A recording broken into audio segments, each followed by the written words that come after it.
नमस्कार। प्राचीन भारतीय इतिहास के इस व्याख्यान माला में आज हम एक नया यूनिट शुरू करने जा रहे हैं। यूनिट 2 जो दिल्ली विश्वविद्यालय के इतिहास ऑनर्स के पाठ्यक्रम का यूनिट 2 है, पहले पेपर का। इसका टाइटल है प्री हिस्टोरिक हंटर गैदरर्स, यानी कि प्रागैतिहासिक आखेटक और खाद्य संग्राहक। ये इस यूनिट का नाम है। इस यूनिट के 3 पार्ट्स हैं। पहला है पेलोलिथिक कल्चर, दूसरा है मेसोलिथिक कल्चर और तीसरा है प्री हिस्टोरिक माइंड। यानी कि प्रागैतिहासिक काल का जो सबसे पहला चरण था पूरा पाषाण काल, और उसके बाद मध्य पाषाण काल, और तीसरा टॉपिक जो है प्री हिस्टोरिक माइंड, उसमें फ्यूनरी प्रैक्टिस और आर्ट यानी कि कला और जो शवाधान की विधियां थी, इसके बारे में हम लोग बातचीत करेंगे। तो ये जो सेकेंड यूनिट है, इसका फोकस, इसका जो ध्यान है मूल रूप से वह प्रागैतिहासिक काल पर है। प्रागैतिहासिक काल के बारे में यह जानना बहुत ज़रूरी है कि यह मानव जाति के इतिहास का सर्वाधिक बड़ा काल है। यानी कि आज से सिर्फ 10,000 साल पहले, जब नापाषाण काल के बाद खेती की शुरुआत हुई, उसके पहले जब खेती की शुरुआत के साथ गांवों की बनने की शुरुआत हुई और धीरे धीरे सरप्लस प्रोडक्शन शुरू हुआ, राजसत्ता का विकास हुआ, इस विकास क्रम के पहले एक बहुत ही लंबा चरण रहा है जो तकरीबन 20 लाख साल का हो सकता है, 2 मिलियन ईयर्स का हो सकता है, जिसमें कि मानव जाति ने एक आखेटक और खाद्य संग्राहक, एक आखेटक के रूप में अपना जीवन बिताया और बाद में जाकर के खाद्य उत्पादन की प्रक्रिया शुरू की। आखेटक और खाद्य संग्राहक जो हंटर गैदरर हैं, ये इस काल की अर्थव्यवस्था, इस काल की जीवन शैली का आधार था। तो प्रागैतिहासिक काल के बारे में हम लोग जानेंगे। इसमें ख़ास तौर से किस प्रकार के औजार बनाए जाते थे, औजार बनाने की टेक्नोलॉजी क्या थी, ये इनका सबसिस्टेंस पैटर्न क्या था, जीवन शैली का आधार क्या था, इसके बारे में हम लोग जानेंगे। पेलोलिथिक और मेसोलिथिक यानी कि पुरा पाषाण काल और मध्य पाषाण काल, इन 2 पीरियड्स में। और फिर तब हम तीसरे यूनिट में जब आएंगे तो एडवेंट ऑफ फूड प्रोडक्शन के बारे में बात करेंगे कि खाद्य उत्पादन की शुरुआत कैसे हुई।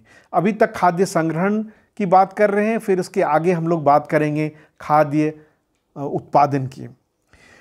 प्रागैतिहास एक ऐसा काल है जिसके बारे में हम ये कह सकते हैं कि इस काल के लिए कोई लिखित स्रोत उपलब्ध नहीं है, बल्कि प्रागैतिहास और इतिहास के बीच जो मुख्य विभाजन रेखा है वह लिपि और सभ्यता के विकास का है। जब तक हमें अपने इतिहास के लिए सिर्फ आर्कियोलॉजिकल सोर्सेस मिलते हैं, यानी कि उसमें भी खास तौर से जो प्रिमिटिव किस्म के आर्कियोलॉजिकल सोर्सेस हैं, जो आदिम किस्म के टूल्स हैं, वो मिलते हैं, वह प्रागैतिहासिक काल है। जो ऐतिहासिक काल है उसकी गणना हम लोग लिपि की शुरुआत से करते हैं। लिखित और मौखिक जब साहित्य हमें प्राप्त होने लगते हैं, उस समय से हम लोग वो जो समय शुरू होता है उसको हिस्टोरिकल पीरियड कहते हैं। तो प्री हिस्ट्री और हिस्ट्री, इस दोनों के बीच में एक और काल आता है जिसको कि हम लोग प्रोटो हिस्ट्री कहते हैं, या जिसको कि हम लोग प्राक इतिहास कह सकते हैं।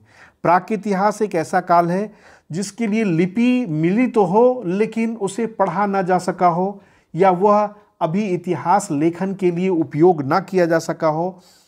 ऐसे समय को हम लोग प्राक इतिहास कहते हैं, यानी कि इतिहास से पहले का चरण। तो 3 शब्द इस्तेमाल होते हैं अंग्रेजी में, प्री हिस्ट्री, प्रोटो हिस्ट्री और हिस्ट्री। प्रागैतिहास, प्राक इतिहास और इतिहास। तो आज जो ये यूनिट हम शुरू कर रहे हैं, यह मूल रूप से प्रागैतिहासिक काल के विषय में है। इससे संबंधित हम लोग कई वस्तुओं पर चर्चा करेंगे, लेकिन एक एक करके यदि हम लोग शुरू करें तो सबसे पहले हम भारत में प्री हिस्टोरिक स्टडी की शुरुआत कैसे हुई, इसकी चर्चा करना चाहेंगे। जैसा कि आप जानते हैं कि भारतीय इतिहास लेखन मात्र पिछले 150-200 वर्षों में ही शुरू हो पाया है। इसके पहले हमें अपने अतीत का दुनिया के अन्य देशों की तरह ही कोई व्यवस्थित ज्ञान रखने की परंपरा नहीं मिलती है। सबसे पहले 1856 में एक रेलवे इंजीनियर ले मजूरिये, स्पेलिंग या फ्रेंच नाम है LEMESURIER,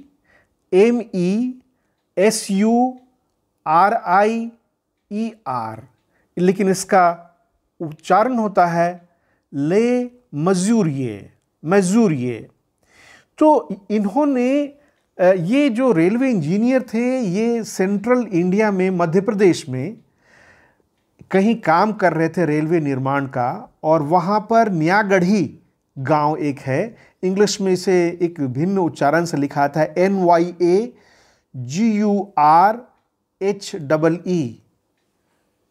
न्यागढ़ी गांव। इस गांव के पास उनको एक छोटा सा चर्ट का एरोहेड मिला। चर्ट एक प्रकार का पत्थर है, उसका वानाग्र मिला, तीर का अगला हिस्सा एक मिला। और उनकी रुचि रही होगी निश्चित रूप से ऐतिहासिक चीज़ों में, उन्होंने इसको पहचाना और ला मजूरिये ने सबसे पहली बार प्रागैतिहासिक काल के किसी उपकरण को रिपोर्ट किया। इसके बाद दूसरा इंस्टेंस जो मिलता है, दूसरी जो घटना है, वो 1863 ईस्वी की है, जिसमें कि Robert Bruce Foote, ROBERT, Robert, BRUCE, Bruce Foote, FOOT, फूट, रॉबर्ट ब्रूस फूट ने जियोलॉजिकल सर्वे ऑफ इंडिया के लिए काम करते हुए, Robert Bruce Foote geological survey of India के अधिकारी थे। इन्हें चेन्नई के निकट, आधुनिक चेन्नई के निकट, जो पहले मद्रास कहा जाता था, पल्लावरम एक गांव है, PALLAVARAM, पल्लावरम गांव से पहला हस्तकुठार प्राप्त हुआ, हैंड एक्स प्राप्त हुआ। और इन्होंने रिपोर्ट किया इसके बारे में कि यहाँ प्रागैतिहासिक काल के अवशेष हो सकते हैं। और उस समय से लेकर आज तक, यानी कि 1863 के बाद से ही, एक तरह से 1856 ज़्यादा से ज़्यादा कह सकते हैं, भारत में प्रागैतिहासिक अध्ययनों की शुरुआत हुई। और अब तो ये खैर काफ़ी ऊंचे स्तर पर है, जैसा कि हम लोग बाद में देखेंगे। लेकिन इसका जो अतीत है प्रागैतिहासिक, भारतीय प्रागैतिहास के अध्ययन का अतीत, वो 1850 के दशक में जाता है, और उसके बाद से यहाँ अध्ययन होना शुरू हुआ। हम लोग अभी विस्तार से इस बात की चर्चा करेंगे कि प्रागैतिहासिक काल के कौन कौन से चरण हैं, और उसमें किस किस प्रकार के औजार मिलते हैं, और दुनिया के दूसरे हिस्सों के औजारों से कैसे मिलते हैं। पर आज हम सबसे पहले मुख्य रूप से चर्चा करेंगे प्री हिस्टोरिक कैलेंडर की, यानी कि प्रागैतिहासिक पंचांग। एक प्रकार से अपने सामने यह खाका खींचना बहुत ज़रूरी है कि यह काल कैसा था, कितना लंबा था। कुछ थोड़ी बहुत चर्चा हम पहले geographical background of Indian history में जब हम चर्चा कर रहे थे, भारत का भौगोलिक पृष्ठभूमि, वहाँ थोड़ी सी चर्चा हुई थी। लेकिन आज हम इसको फिर दोहरा रहे हैं, और इसे आप यदि चाहें तो व्यवस्थित तरीके से नोट ले सकते हैं, जिससे आपको यह याद रहेगा कि हम किस कालखंड की बात कर रहे हैं, किस स्थान की बात कर रहे हैं, क्या जो इस समय की खूबी क्या है, इस कालखंड की खूबी क्या है। तो सबसे पहले आज हमारा काम होगा जियोलॉजिकल एज और होमिनिड इवोल्यूशन, यानी कि पृथ्वी के भूगर्भीय परतों का इतिहास, और यहाँ पर मानव की उत्पत्ति के विषय में हम चर्चा करेंगे। सबसे पहली बात, पृथ्वी की उत्पत्ति अभी तक की जानकारी के अनुसार 4.5 बिलियन ईयर्स अगो हुआ था, यानी कि 4.5 अरब वर्ष पहले पृथ्वी का उद्भव हुआ था। उस समय पृथ्वी यह गैस का गोला एक प्रकार से लिक्विड स्टेट में था या गैसेस स्टेट में था। उसके बाद देखते हैं कि विभिन्न कारणों से, जिसमें हम लोग यहाँ नहीं जाएंगे, पृथ्वी का धीरे धीरे ठंडा होने लगती है और इस पर जीवन का आरंभ, पहला जीवन जो है वह 3.5 billion years ago, BYA, billion years ago, यानी कि इतने अरब वर्ष पहले, 3.5 अरब वर्ष पहले पहला जीवन उत्पन्न हुआ। 720 मिलियन ईयर्स पहले, यानी कि करीब करीब 7.5 या 72 करोड़ वर्ष पहले, सबसे पहले स्तनपाइयों माइक्रोलाइफ का आगमन हुआ, जो यूनिली सेल होते हैं, एक कोशिकीय सेल होते हैं, अमीबा और इस तरह की चीज़ें। वो माइक्रोलाइफ सबसे पहले 72 करोड़ वर्ष पहले शुरू हुआ और उसके बाद मैमल्स यानी कि स्तनपायी जीव यहाँ 10 करोड़ वर्ष पहले आए, 100 मिलियन ईयर्स पहले आए। और ये एक आपको आकार देता है कि हम लोग किस किस्म के टाइम फ्रेम की बात कर रहे हैं। यदि हम लोग फिर से एक बार रिकॉल करें, हालांकि इसकी चर्चा हम कर चुके हैं, कि पृथ्वी के जो उद्भव है, इसके कई चरण हैं। हम लोग अभी जिस युग में, जिस महाकल्प में रह रहे हैं, जिस एरा में रह रहे हैं, इसको सेनोज़ोइक एरा कहते हैं, CENEZOIC, सेनेज़ोइक एरा या नूतन जीव महाकल्प इसको कहते हैं। यानी कि अब हम लोग जिसमें रहते हैं उसको बोलते हैं एज ऑफ मैमल्स। यह स्तनपाइयों का युग है, महाकल्प है। इस कल्प के अंदर कई पीरियड्स हैं। हम लोग अभी जिस काल में हैं उसे चतुर्थ काल, क्वार्टरनरी पीरियड कहते हैं। और क्वार्टरनरी पीरियड के अंदर फिर 3-4 इपॉक हैं। पहला कौन है? होलोसीन। होलोसीन HOLOCENE, होलोसीन, जिसको बोलते हैं नूतनतम, जो अभी चल रहा है। यह करीब 10,000 वर्ष पहले शुरू हुआ था। इसके पहले का जो काल है उसको प्लिस्टोसीन कहते हैं, PLEISTOCENE, प्लिस्टोसीन, यानी कि अत्यंत नूतन, जो कि 30 लाख साल पहले शुरू हुआ था, 3 मिलियन ईयर्स अगो। उसके पहले का जो काल है उसको बोलते हैं प्लायोसीन, PLIOCENE, प्लायोसीन, जो कि 12 मिलियन ईयर्स पहले शुरू हुआ था, MYA, 12 MYA, million years ago, यानी कि 1 करोड़ 20 लाख साल पहले शुरू हुआ था। ये 3 बहुत ही महत्वपूर्ण काल हैं चतुर्थ क्वार्टर ने, जो पीरियड के जो चतुर्थ काल है, यानी क्वार्टरनरी पीरियड है। क्वार्टरनरी पीरियड के पहले टर्सरी पीरियड है, जिसमें कि मायोसीन या मध्य नूतन, MIOCENE, जो कि 25 मिलियन ईयर्स पहले शुरू हुआ था। इसके पहले का जो काल है उसकी चर्चा अब हम यहाँ नहीं करेंगे, क्योंकि वो मानव की उत्पत्ति और विकास की दृष्टि से कोई बहुत महत्वपूर्ण नहीं है। वह जियोलॉजिकल टाइम है, जिसके बारे में हम लोग इसके पहले चर्चा कर चुके हैं। आपको ये पता होगा कि ये जो कालखंड रहा है, इसमें बहुत सारे हिमयुग और अंतर हिमयुग रहे हैं, यानी कि ग्लेशियल पीरियड और इंटरग्लेशियल पीरियड रहा है। अभी तक माना जाता है कि प्लिस्टोसीन पीरियड में, यानी कि यह जो 3 मिलियन ईयर्स का 30 लाख साल का हमारा समय है, जो होलोसीन से ठीक पहले था, और हमारे पूरा पाषाण काल की दृष्टि से, हमारे प्रागैतिहास की दृष्टि से सबसे महत्वपूर्ण काल है प्लिस्टोसीन काल, यानी कि अत्यंत नूतन काल, PLEISTOCENE। प्लिस्टोसीन काल में 4 ग्लेशियल और इंटरग्लेशियल फेजेज रहे हैं। इस दौरान कोई बहुत बड़ा कोई क्लाइमेटिक चेंज नहीं हुआ है। पिछले 3 मिलियन ईयर्स में, यानी कि 30 लाख सालों में, यह कहा जाता है कि जो अभी की मौसम व्यवस्था है वो करीब करीब स्थापित हो चुकी थी। हम लोग यदि देखें तो हर एक 40,000 साल से 1 लाख साल में एक आइस एज आता है। 40,000 साल से 1 लाख वर्षों के बीच में एक आइस एज आता है। अब ये क्यों आता है, इसके बारे में अभी अनुसंधान चल रहा है। क्या पृथ्वी घूमते हुए पूरे ब्रह्मांड के किसी ऐसे हिस्से में पहुंचती है जो बहुत ठंडा है, या कोई और कारण है, इसे अभी समझा जाना बाकी है। लेकिन 40,000 साल से 1,00,000 वर्षों के बीच में एक न एक आइस एज आता है, और फिर उसके बाद एक ब्रीफ पीरियड आता है, एक छोटा कालखंड आता है जिसमें कि क्लाइमेट गर्म होता है, वार्मर क्लाइमेट होता है।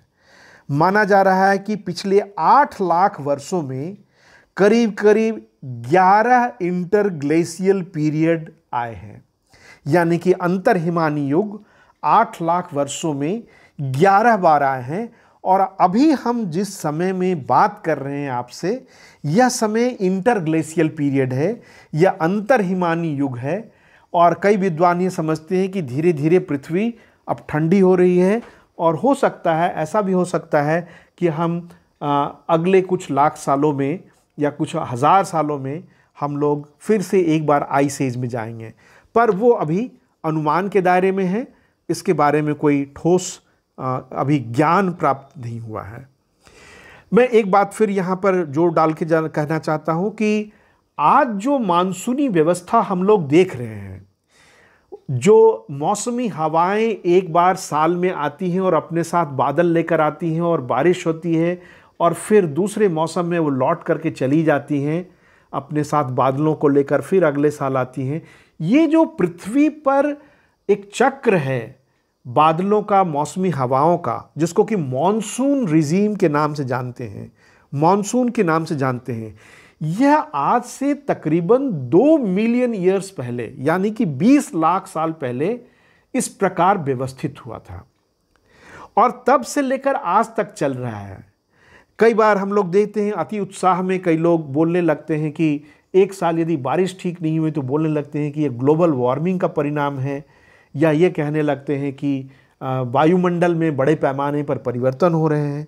कुछ परिवर्तन ज़रूर हो रहे हैं, और इसीलिए अब हमारे युग को एंथ्रोपोसीन कहा जाने लगा है। होलोसीन की जगह पर अब हम लोग इसको एंथ्रोपोसीन कहने लगे हैं, यानी कि एंथ्रोपो मतलब मनुष्य, और यह मनुष्य का काल है। और इसलिए क्योंकि मनुष्य ने इसको इतना डिस्टर्ब किया है, हर एक चीज़ को, वनस्पतियों को, जीव जंतुओं को, पहाड़ों को, नदियों को, हर चीज़ को व्यवस्थित को डिस्टर्ब किया है, उसको अव्यवस्थित किया है, उससे परिवर्तन किया है, इसलिए उसको एंथ्रोपोसीन कहते हैं। लेकिन फिर भी एक बात याद रखनी चाहिए कि पृथ्वी की जो मौसम प्रणाली है, जो क्लाइमेटिक जो पूरा सिस्टम है, वो क्लाइमेटिक सिस्टम एक बहुत ही दीर्घ काल में बना हुआ है। वो 20 लाख वर्षों से इसी प्रकार चल रहा है। पहले भी, आज से 200 साल पहले, 500 साल पहले भी अकाल होते थे, दुर्भिक्ष होते थे, और हमने इतिहास में सुना है कि 10-10, 20-20 वर्षों के दुर्भिक्ष हुए हैं, जिसमें कि मनुष्य को मारकर खाने लगे थे। इसलिए कोई ये पहली बार नहीं हुआ है कि जंगल कट गए हैं और ये बारिश नहीं हो रही है क्योंकि फैक्ट्रीज बढ़ गए हैं। यह एक आंशिक ज्ञान है। इसके पहले भी काफ़ी एक लंबा समय, कई समय ऐसे रहे हैं जबकि बड़े बड़े अकाल पड़े हैं, बड़े बड़े जलाप्लावन हुए हैं, क्योंकि पृथ्वी का जो वायुमंडल है वह एक पूरा ब्रह्मांड के व्यवस्था के साथ जुड़ा हुआ है, जिसके बहुत सारे तत्वों को अभी हम जान भी नहीं पा रहे हैं। सूरज से जो किरणें निकलती हैं, जो मैग्नेटिक वेव्स निकलते हैं, उसका हम पर क्या असर पड़ता है, किस प्रकार बड़े बड़े जो दुर्भिक्ष होते हैं उसमें ब्रह्मांडीय तत्वों का योगदान होता है, इन सब चीज़ों को अभी हमने नहीं समझा है।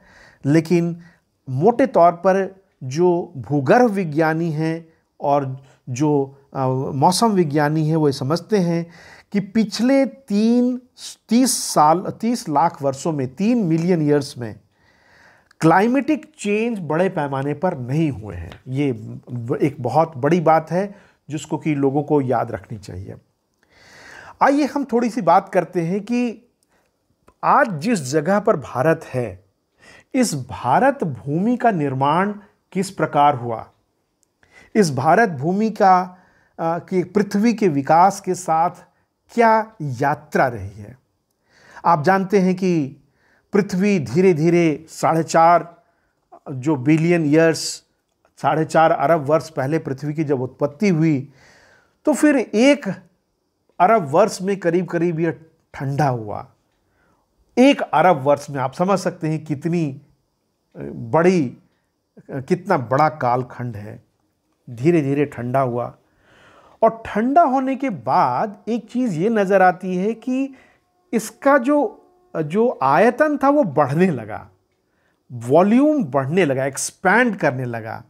और ऐसा माना जाता है कि जब ये गर्म गोला था उससे ठंडा होने के बाद करीब करीब 2/3 गुना बढ़ गया। 70-75% ये बड़ा हो गया। जो ओरिजिनल था उससे इसका विस्तार हुआ। और ये जो ऊपर का विस्तार हुआ कई कारणों से हुआ। जल ऊपर आने से हुआ, पृथ्वी के अंदर का जो क्रस्ट था, इनर क्रस्ट था, उसके स्ट्रक्चर के कारण हुआ, जिस भी कारण से हुआ।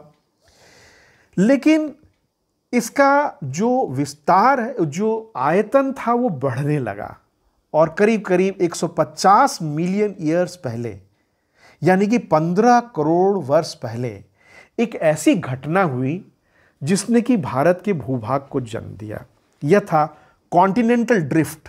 अभी तक जो हमारी वैज्ञानिक जानकारी है उसके अनुसार एक कॉमन प्लेट हुआ करता था जिसको कि गोंडवाना प्लेट कहते हैं, जो एक ही भूभाग था जिसमें कि ऑस्ट्रेलिया, दक्षिणी ध्रुव का इलाका, अंटार्कटिका का इलाका, अफ्रीका और भारत सब एक ही लैंड मास के हिस्सा थे। और यह जो लैंड मास था जिसको कि अभी भी गोंडवाना प्लेट के नाम से जानते हैं, GONDWANA, आप जानते हैं कि मध्य प्रदेश में गोंडवाना का इलाका है और उसी इलाके के नाम से इस पूरे प्लेट को जाना जाता है। करीब करीब 150 मिलियन ईयर्स पहले, यानी कि 15 करोड़ वर्ष पहले ये चिटकना शुरू हुआ। जो कॉन्टिनेंटल ड्रिफ्ट शुरू हुआ, तो अंदर के, आप जैसे कि एक फुटबॉल को लें, उसमें हवा भरना शुरू कर तो देखेंगे कि एक जगह यदि आप डॉट लगा देंगे तो डॉट बढ़ता चला जाता है, जैसे जैसे हवा बढ़ती जाती है बढ़ता चला जाता है। तो जो पृथ्वी की सतह ठंडी हुई और वो बढ़ना, उसके में विस्तार शुरू हुआ, उसके कारण क्रैक्स आए, फट गया वो, और फट करके जगह जगह से वो टूटने लगा। और करीब करीब 58 से 37 मिलियन ईयर्स अगो, यानी कि 8.5 करोड़ से 3.7 करोड़ वर्ष पहले इसमें से गोंडवाना प्लेट निकलकर वहाँ से जाने लगा, वहाँ से टूट गया। और 65 मिलियन ईयर्स पहले जो हम देखते हैं, यह जा करके इसने टक्कर मारा। उसके 150 मिलियन ईयर्स पहले जो कॉन्टिनेंटल ड्रिफ्ट शुरू हुआ था, जो कॉन्टिनेंटल ड्रिफ्ट 150 मिलियन ईयर्स पहले शुरू हुआ था, यानी कि 15 करोड़ वर्ष पहले, वह आकर के जो लैंड मास टूटा, वो टूट करके आकर के करीब करीब 58 से 37 मिलियन ईयर्स के बीच में आकर के उसने यूरोपियन प्लेट के साथ उसका टक्कर हुआ, इंडियन लैंड मास बनना शुरू हुआ। 65 मिलियन ईयर्स पहले ऐसा माना जाता है कि हिमालय के उगने की शुरुआत हो गई थी, यानी कि ये 150 मिलियन ईयर्स में जब टूट करके निकला और ऊपर धीरे धीरे मुड़ करके जाने लगा, तो 65 मिलियन ईयर्स के आसपास इस दोनों के बीच के दबाव से हिमालय का उठाव शुरू हुआ।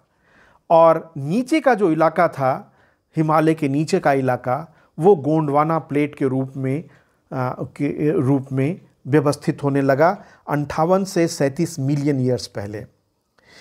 हिमालय के अंदर से जो रिवर सिस्टम है, ड्रेनेज सिस्टम है, उसकी शुरुआत 2 मिलियन ईयर्स पहले या 20 लाख साल पहले हुई।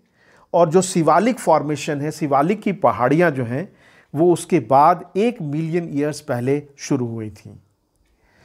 इस प्रकार से हम कह सकते हैं कि ये जो कालखंड है जिसमें कि 2 मिलियन ईयर्स पहले हिमालय का जब से निर्माण एक रूप ले चुका था और हिमालय से नदियां निकल के बहने लगी थीं, शिवालिक फॉर्मेशन अपनी जगह पर आ चुका था, यह जो समय है वो भारतीय भूभाग के बनने का समय है। भारत में आइस एज का एक प्रकार से यूरोप के मुकाबले कम असर पड़ा था और इसीलिए यहाँ पर जो वनस्पतियों का विकास है वो यूरोप के मुकाबले भिन्न हुआ होगा। ऐसा माना जाता है कि हवा में ज़्यादा नमी के कारण आइस एज में आइस कैप यानी कि जो उत्तरी ध्रुव से जो बर्फ़ का एक पूरा ढका हुआ एक चादर हम देखते हैं या जिसकी कल्पना की जाती है, वह इस समय तक आकर के 1800 मीटर की ऊंचाई तक आ गया था। सी लेवल से 1800 मीटर, जो कि अभी 4000 मीटर तक ऊपर चली गई है। लेकिन आइस एज के दौरान एक बहुत बड़ा हिस्सा बर्फ के चादर के परतों के नीचे ढका हुआ था।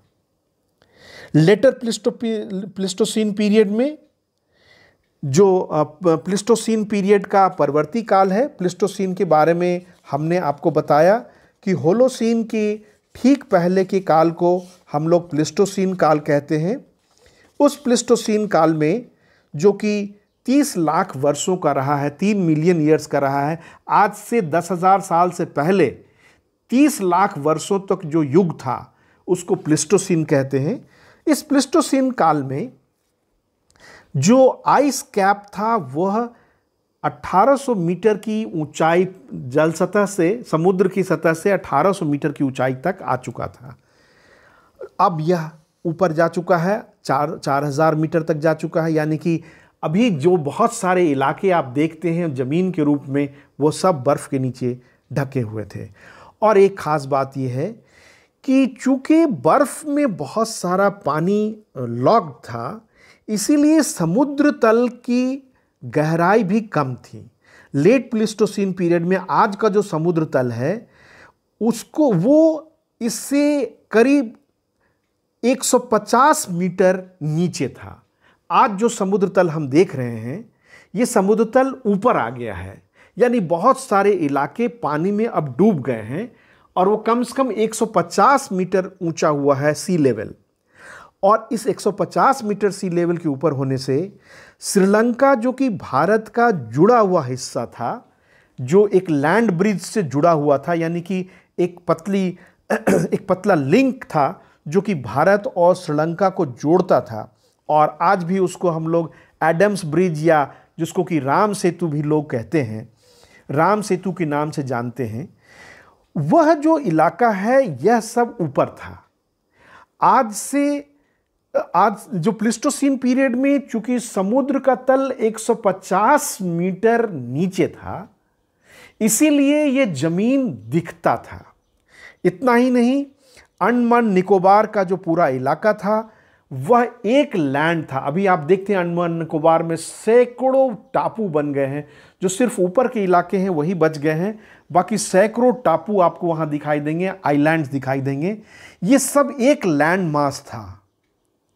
और इससे भी पता चलता है कि चूंकि ये भूमि जुड़े हुए थी, श्रीलंका और भारत जुड़ा हुआ था, इसीलिए बहुत सारे जो पशु पक्षी हैं, जो जानवर हैं, वो एक तरफ से दूसरी तरफ को जा सकते थे। तो इस प्रकार से हम देखते हैं कि ये जो भूभाग है वो प्लिस्टोसीन पीरियड में बदलता रहा है। भारत में जो प्लिस्टोसीन पीरियड है, यानी होलोसीन से ठीक पहले का जो काल है 30 लाख वर्षों का, उसमें 3 प्रमुख विशेषताएं नजर आती हैं। और भारतीय भूभाग की तीनों प्रमुख विशेषताएं इसी प्लिस्टोसीन पीरियड में बनी हैं। पहला, पेनिनसुलर इंडिया यानी कि प्रायद्वीपीय भारत। दूसरा, नॉर्दर्न प्लेन जो आज हम देखते हैं, उत्तरी भारत का मैदान। और तीसरा, हिमालय। ये तीनों ही जो ज्योग्राफिकल फीचर्स हैं वो प्लिस्टोसीन काल में बन चुके थे। तो ये एक बहुत ही ब्रीफ हमने सर्वे किया कि जिसकी भारत भूमि की आज हम चर्चा कर रहे हैं, उसका निर्माण कैसे पिछले कुछ करोड़ वर्षों में हुआ है, और ख़ास तौर से प्लिस्टोसीन पीरियड के दौरान जिस भारत को आज हम देख रहे हैं वो पिछले 30 लाख वर्षों में किस प्रकार बना है। यहाँ हम चलते चलते सिर्फ थोड़ा सा इतना बता दें कि जिस लैंड ब्रिज की बात भारत और श्रीलंका के बीच में की जाती है वह कोई आज की हाल की बात नहीं है, वह कई हजार साल पहले, कई लाख साल पहले जल के नीचे जा चुका था। अब हम आते हैं इस बात पर कि ये तो हुआ पृथ्वी के बनने की बात। दुनिया में और उसके साथ साथ भारत में मानव जाति का आगमन किस प्रकार हुआ, अराइवल ऑफ मैन क्या है। ज़्यादातर आप जानते हैं धर्म ग्रंथों में ये कहा गया है कि ईश्वर ने मनुष्य को बनाया, चाहे वो क्रिश्चियन माइथोलॉजी हो या हिंदू माइथोलॉजी हो या इस्लामिक माइथोलॉजी हो, कोई भी धर्म है वह इस बात पर जोर देता है कि किसी परम सत्ता ने मनुष्य को और अन्य जीव जंतुओं को और सृष्टि का निर्माण किया। लेकिन 19वीं शताब्दी के मध्य में चार्ल्स डार्विन नाम के एक विद्वान हुए और उसके साथ साथ थॉमस हक्सले का नाम ले सकते हैं। इन्होंने इवोल्यूशन या विकासवाद का एक सिद्धांत रखा और यह दिखाया कि जीव जंतुओं को किसी ने एक दिन में नहीं बनाया, बल्कि जीव जंतुओं की उत्पत्ति लगातार एक नैसर्गिक विकास क्रम का परिणाम है, जिसको कि हम लोग इवोल्यूशनरी थ्योरी कहते हैं। बाइबल के खिलाफ ये जाता था, इसलिए बहुत सारे पादरी नाराज भी हुए। आज भी बहुत सारे जो दक्षिणपंथी ईसाई लोग हैं वह इस सिद्धांत से खुश नहीं हैं। अमेरिका में डार्विन को पढ़ाने पर रोक लगाने की मांग करते हैं। लेकिन अब मोटा मोटी ज़्यादातर जो पढ़े लिखे लोग हैं, विद्वान हैं, सब वैज्ञानिक हैं, वो यह मानते हैं कि पृथ्वी का निर्माण एक दिन में ना होकर, जीव जंतुओं का निर्माण एक दिन में ना होकर या एक सप्ताह में ना होकर, एक लंबे समय तक, कई अरब वर्षों तक विकास का परिणाम है। मैं कुछ महत्वपूर्ण तिथियों को आपके सामने रखना चाहता हूं, हालांकि आप जब सोशल फॉर्मेशन पढ़ेंगे वहां फिर इसकी चर्चा आएगी। सबसे पहला जो हमें मनुष्य का जो स्वरूप सबसे अपने से करीब दिखाई देता है उसका नाम है ऑस्ट्रेलोपैथिकस, AUSTRALOPITHECUS,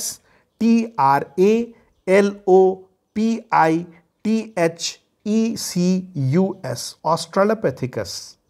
ऑस्ट्रेलोपैथिकस जो ये स्पीसीज़ है, यह जो मनुष्य का एक खास श्रेणी है, ये करीब करीब 4.4 से लेकर 1.8 मिलियन ईयर्स एगो, यानी कि 44 लाख साल से पहले 18 लाख साल तक, वर्ष पहले तक, 44 से 18 लाख वर्षों के बीच में अफ्रीका में यह प्रजाति उत्पन्न हुई और इसी प्रजाति से सभी मानव जो जाति है उसका उद्भव हुआ। ये ऑस्ट्रेलोपैथिकस प्रजाति जो थी यह टूल नहीं बनाती थी, यह कोई औजार नहीं बनाती थी, और दरअसल एक तरह से कहा जाए तो ये बेयरली वानरों की एक श्रेणी से भी अलग हुए थे। बस इतना ही था। जो उसके बाद का दूसरा चरण है उनको बोलते हैं होमो हैबिलिस, HOMO, होमो माने मनुष्य, HABILIS, होमो हैबिलिस, यानी कि hand using man. Hand using man यानी हाथ का उपयोग करने वाला जीव 2 मिलियन ईयर्स पहले हमारे सामने आता हुआ दिखता है, यानी कि 20 लाख साल पहले केन्या, तंजानिया, इथोपिया, इन देशों में, खास तौर से इसके जो प्रमाण मिले हैं वो इथोपिया के हादर से मिले हैं। यह प्रजाति दिखाई देती है होमो हैबिलिस की। अब मनुष्य 2 पांवों पर खड़ा होकर के और 2 हाथों का उपयोग करने लगा था, लेकिन पूरा खड़ा अभी भी नहीं हो रहा था। केन्या, तंजानिया और इथोपिया में, खासकर इथोपिया से हमें इसके अवशेष मिले हैं। इसके साथ खास बात यह कि होमो हैबिलिस पहली ऐसी प्रजाति थी जिसने कि टूल्स का इस्तेमाल करना शुरू किया, यानी कि पत्थरों को तोड़कर उसको अपने काम लायक बनाने लगा।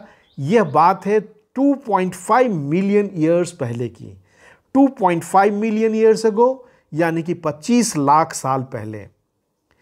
इसके बाद जो मानव श्रेणी आती है वो है होमो इरेक्टस। होमो HOMO होमो ERECTUS इरेक्टस, यानी कि फुल्ली इरेक्ट पोस्चर।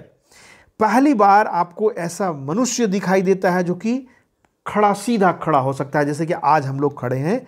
नहीं तो इसके पहले चौपाया फिर अर्ध चौपाया हुआ, अब ये पूरा बाइपेडल हो गया, 2 पाँवों पर चलने लायक हो गया। यह बात है 1.7 मिलियन ईयर्स पहले की, यानी कि 17 लाख साल पहले। 2 लाख साल पहले 20 लाख साल पहले हाथ का उपयोग शुरू हुआ। फिर 17 लाख साल पहले ईस्ट अफ्रीका, एशिया, यूरोप और चीन के आसपास जावा में और चीन में 17 लाख साल पहले पूरी तरह से खड़े होकर चलने वाले एक प्राणी जिसका कि आगे मानव के रूप में विकास हुआ, इसके अवशेष हम लोग देखते हैं। ऑस्ट्रेलोपैथिकस मैंने कहा, उसके बाद होमो हेबिलिस कहा, फिर होमो इरेक्टस कहा। अब आता है उसके बाद होमो सेपियंस, HOMO, होमो SAPIENS, होमो सेपियंस। होमो सेपियंस करीब करीब 5 लाख साल पहले आए, 500 मिलियन ईयर्स अगो। 5 लाख से लेकर 1.3 लाख साल पहले तक पश्चिमी एशिया और यूरोप में यह इनकी प्रजाति देखी जा सकती है, और इनका जो एक नाम है वो है निएंडरथल भी कहते हैं, NEANDERTHAL। निएंडरथल टूल्स के उपयोग में काफ़ी माहिर हो चुके थे, और इन लोगों ने इस समय तक आते आते पूरा जो अखेट की व्यवस्था थी वह मजबूत हो चुकी थी।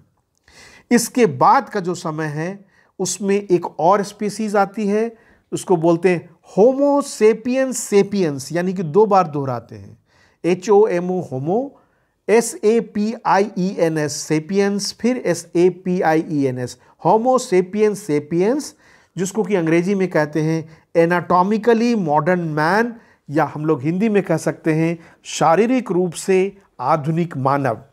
यह कब आया? यह आया करीब करीब 1.95 से लेकर 1.50 लाख साल पहले, यानी कि 2 लाख से 1.5 लाख साल पहले करीब करीब अफ्रीका और एशिया और यूरोप के कई इलाकों में होमो सेपियंस का विकास शुरू हुआ, और इन्होंने धीरे धीरे और जो दूसरी मानव प्रजातियां थीं उनको नष्ट कर दिया, और ये आगे बढ़ने लगे। तो एक प्रकार से आप देख सकते हैं कि ऑस्ट्रेलोपैथिकस, होमो हेबिलिस, होमो इरेक्टस, होमो सेपियंस और होमो सेपियंस सेपियंस की विकास क्रम यात्रा क्या रही है, जो कि करीब करीब 44 लाख साल से लेकर और आज से मात्र 2 लाख साल पहले, यानी कि आज जिस रूप में आप मनुष्य को देखते हैं, यह मनुष्य सिर्फ 2 लाख साल पहले आया है। अब आते हैं हम कि भारत में, भारतीय उपमहाद्वीप में ये जो होमिनिड है, होमिनिड बोलते हैं HOMINID होमिनिड, यानी कि मनुष्य सम प्राणी, मानव सम प्राणी, मानव जैसे प्राणी भारतीय उपमहाद्वीप में कब आए? भारत में ये जो भूखंड पर आज हम लोग रहते हैं, इस भूखंड पर मानव के आने का इतिहास क्या है? हमारे पास बहुत ही कम प्रमाण हैं, लेकिन फिर भी इसके बाद हम कह सकते हैं कि 19वीं शताब्दी में जबकि प्री हिस्टोरिक काल पर काम करना शुरू किया विद्वानों ने, उस समय एक स्पीसीज का जो दक्षिण पश्चिमोत्तर भारत में एक अवशेष मिला, जिसको नाम दिया गया रामापिथेकस, RAMAPITHECUS, रामापिथेकस, और उसके बाद फिर शिवपिथेकस और ब्रह्मपिथेकस। ये 3 स्पीसीज मिलते हैं शिवालिक की पहाड़ियों में। इनका जीवन काल जो है वो करीब करीब 25 से 16 मिलियन ईयर्स पहले देखा जा सकता है, यानी कि 2.5 करोड़ से 1.6 करोड़ वर्ष पहले तक इनका रामापिथेकस, शिवपिथेकस और ब्रह्मपिथेकस का मिलता है समय। लेकिन ये अब साबित हो चुका है कि ये मानव नहीं थे, ये शिवालिक के ग्रेट एप्स के नाम से जानते हैं, ग्रेट एप्स ऑफ या गॉड एप्स ऑफ शिवालिक, जो शिवालिक की पहाड़ियों में पहली बार जो बड़े एप यानी कि बंदरों की प्रजाति पैदा हुई थी, उससे ये संबंध रखते हैं। इसलिए इसे होमिनिड नहीं कहेंगे। इसके बारे में चूंकि एक समय में कन्फ्यूज़न था, बहुत लोगों को लगता था कि रमापिथेकस मानवों की कोई प्रजाति थी, इसलिए इसका यहाँ जिक्र करना पड़ा। सबसे पहला जो यहाँ विस्तार है हमें वो होमो हेबिलिस का मिलता है। होमो हेबिलिस यानी कि हाथ का उपयोग करने वाला मानव, यह 1.8 से लेकर 1.9 मिलियन ईयर्स यानी कि इस समय में 18-19 लाख साल पहले चीन में इसका हम स्प्रेड देखते हैं। इसका स्प्रेड हम स्पेन में देखते हैं। भारत में भी जो रिवात का इलाका है, भारतीय उपमहाद्वीप में कहना चाहिए, क्योंकि रिवात अब पाकिस्तान में, आधुनिक पाकिस्तान में है, तो ये जो पश्चिमोत्तर भारतीय उपमहाद्वीप का स्थान है, जो रिवात, वहाँ की सोन घाटी में SOAN सोन रिवर है, सोन रिवर वैली में पोटवार प्लेटो में यह हमें दिखाई देता है। रिवात घाटी हमारे पोटवार प्लेटो का पार्ट है। 2 मिलियन ईयर्स पहले जो हमें 20 लाख साल पहले दिखाई देता है। इसी तरह से हिमाचल प्रदेश में शिवालिक की पहाड़ियों में आपको 1.8 मिलियन ईयर्स यानी 18 मिलियन ईयर्स पहले होमो हेबिलिस के बनाए हुए टूल्स मिलते हैं। तो भारत में कहा जा सकता है कि रिवात और शिवालिक, इन दो इलाकों में हमें 2 मिलियन से लेकर 20 लाख से 18 लाख साल के बीच में होमो हेबिलिस के उपकरण मिलते हैं। जहाँ तक इसके बाद होमो इरेक्टस का सवाल है, पब्बी हिल्स में हमें चॉपिंग टूल्स मिलते हैं, जो खंडक, गड़ासा काटने वाले, हड्डी तोड़ने वाले या वनस्पतियों को काटने वाले औजार हैं। वह 1 मिलियन ईयर पहले यानी कि 10 लाख साल पहले ब्यास, बाणगंगा आदि नदियों में, जो कि हिमाचल प्रदेश की नदियां हैं, ब्यास और बाणगंगा में हिमाचल प्रदेश में, और कश्मीर में पहलगांव के आसपास हमें 1 मिलियन ईयर पहले का यानी कि 10 लाख साल पहले का चॉपिंग टूल्स मिलने लगता है। लेकिन कोई फॉसिल नहीं मिला है। पूरे भारत में जो मिडिल प्लेस्टोसीन पीरियड है, मध्य प्लेस्टोसीन या मध्य जो काल है अत्यंत नूतन युग का जो मध्य काल है, उस काल के दौरान हमें पूरे भारत में फिर मनुष्य के उपस्थिति के प्रमाण मिलने लगते हैं। जैसे कर्नाटक से करीब 3.5 लाख साल पुराना, दीदवाना से 3 दीदवाना राजस्थान में एक झील है, वहाँ से 3.9 लाख साल पहले, नेवासा महाराष्ट्र में करीब 3.5 लाख साल पहले मनुष्य की उपस्थिति के कुछ प्रमाण मिलने लगते हैं। अब मैं सिर्फ समाप्त करने से पहले कुछ थोड़ी सी रोचक सूचना आपको देना चाहूँगा कि भारत फॉसिल्स के मामले में बड़ा ही सौभाग्यशाली देश नहीं रहा है, कह सकते हैं, या दुर्भाग्यशाली देश रहा है बड़ा ही। यहाँ पर बहुत कम मानव या पशुओं के फॉसिल्स हमें कम मिले हैं, खासकर मानव की उपस्थिति के फॉसिल कम मिले हैं।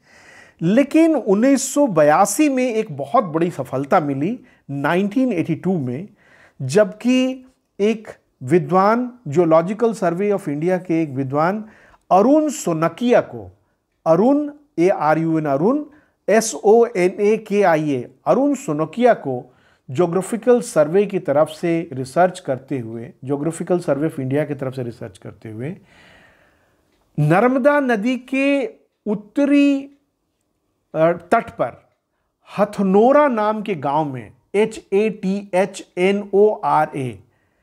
हथनोरा गांव जो कि मध्य प्रदेश के होशंगाबाद से 40 किलोमीटर दूर है, पहली बार एक मनुष्य के स्कल कैप, उसके खोपड़ी का एक अंश मिला, एक हिस्सा मिला, हिस्सा का फॉसिल मिला। फॉसिल कैरनियम बोलते हैं, CRANIUM, क्रेनियम। स्कल कैप जिसको बोलते हैं, खोपड़ी का ऊपर वाला हिस्सा जो होता है वो मिला। और उसके साथ साथ लेट एशूलियन टूल मिले।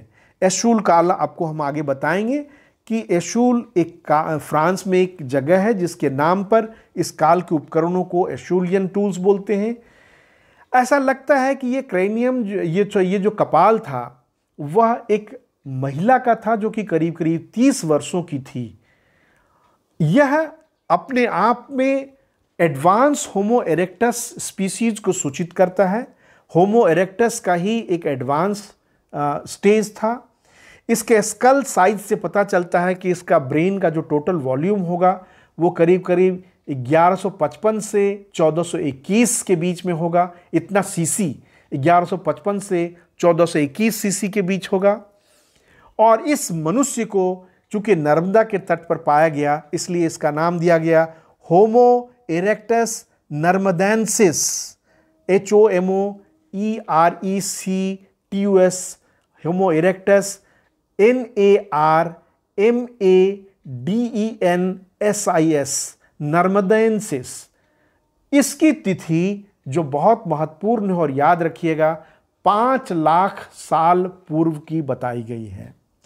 यानी कि 1982 में भारत के फॉसिल हिस्ट्री में, जीवाश्म के इतिहास में एक सुनहरा दिन माना जाता है, एक सुनहरा वर्ष माना जाता है जब पहली बार मानव का कोई अवशेष, 5 लाख साल पुराना मानव का अवशेष नर्मदा के तट से प्राप्त होता है।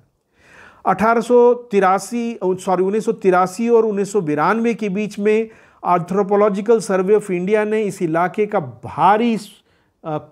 भारी इसमें सर्वेक्षण का कार्य किया, लेकिन कुछ खास सफलता नहीं मिली। ऐसा लगता था कि हो सकता है कि और भी फॉसिल्स मिलें, पर मिला नहीं। 83 से 92 के बीच में इस काम को फिर बंद कर दिया गया।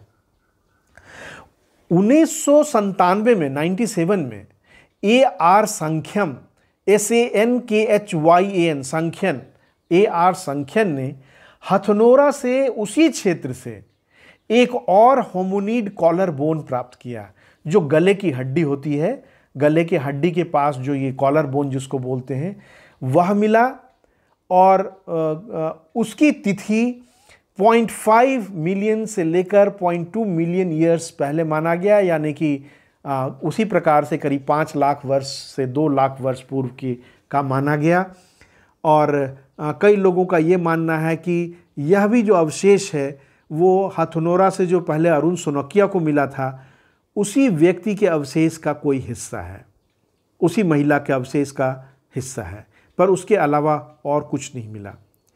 2001 में पी राजेंद्रन को, जो केरला यूनिवर्सिटी में पढ़ाते हैं, केरल के यूनिवर्सिटी में पढ़ाते हैं पी राजेंद्रन, उन्हें एक पूरा का पूरा complete fossilized human baby skull मिला। मनुष्य शिशु, मानव शिशु के को खोपड़ी का फॉसिल मिला एक जगह से जिसका नाम है ओडाई, ODAI, ओडाई। ओडाई जो कि विल्लुपुरम जिले में है, तमिलनाडु के विल्लुपुरम, VILLUPURAM, विल्लुपुरम जिले के ओडाई नामक जगह पर, ODAI, ओडाई नामक गांव में इनको मानव शिशु का एक खोपड़ी का अंश मिला। और उसकी तिथि 1 लाख साल से 1,66,000 वर्ष पूर्व मानी गई है। और उसे माना जाता है कि यह अपर प्लेस्टोसीन पीरियड का है, अपर पेलोलिथिक पीरियड का है, जबकि पेलोलिथिक पीरियड अपने समाप्ति की ओर बढ़ने लगा था, वो उस काल का है। SD संकालिया और SN राजगुरु, इन दोनों लोगों को भी मूल मुथा रिवर, पुणे में MULA, MUTHA, मूल मुथा नदी के में, पुणे के इसमें, और इनको कई ह्यूमन फॉसिल्स मिले, लेकिन इन फॉसिल्स का कोई डेट अभी तक निश्चय नहीं हुआ है। तो SD संकालिया, SN राजगुरु और VS वाकांकर, इन तीनों ने मिलकर जो काम किया था उसमें पुणे में भी कुछ डिटेल्स मिले हैं, पर वो अभी स्पष्ट नहीं है।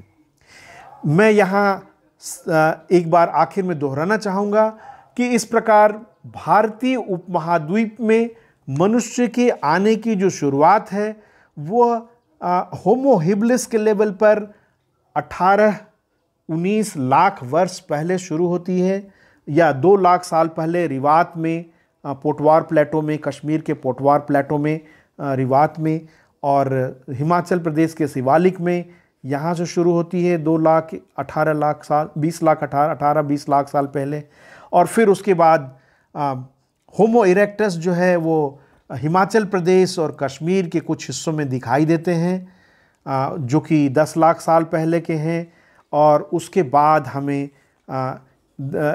बाद फिर एक मानव के विकास का एक दूसरा चरण शुरू होता है। मैं यहाँ ये भी दोहराना चाहूँगा कि दुनिया के पैमाने पर जो आउट ऑफ अफ्रीका थ्योरी माना जाता है, उसके अनुसार पूरी अफ्रीका से करीब 90,000 साल पहले वहाँ से मानवों की प्रजाति निकलनी शुरू हुई। 90,000 साल से लेकर 60,000 साल पहले के बीच भारत में ये लोग प्रवेश कर चुके थे।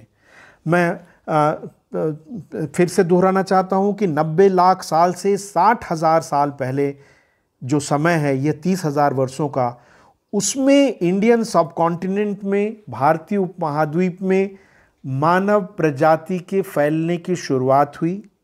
और श्रीलंका तक पहुँचते पहुँचते 35 लाख साल पहले,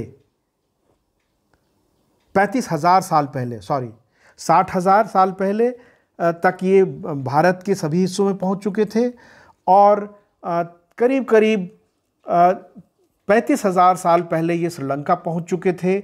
और ऐसा लगता है कि 30,000 साल पहले आज से तापमान में वृद्धि के कारण, बर्फ़ के पिघलने के कारण समुद्र का सतह ऊपर आ चुका था। और समुद्र के सतह के ऊपर आने के कारण, जिसको कि हम लोग एडम्स ब्रिज कहते हैं, लैंड ब्रिज जो है श्रीलंका और भारत के बीच में, वो डूब चुका था।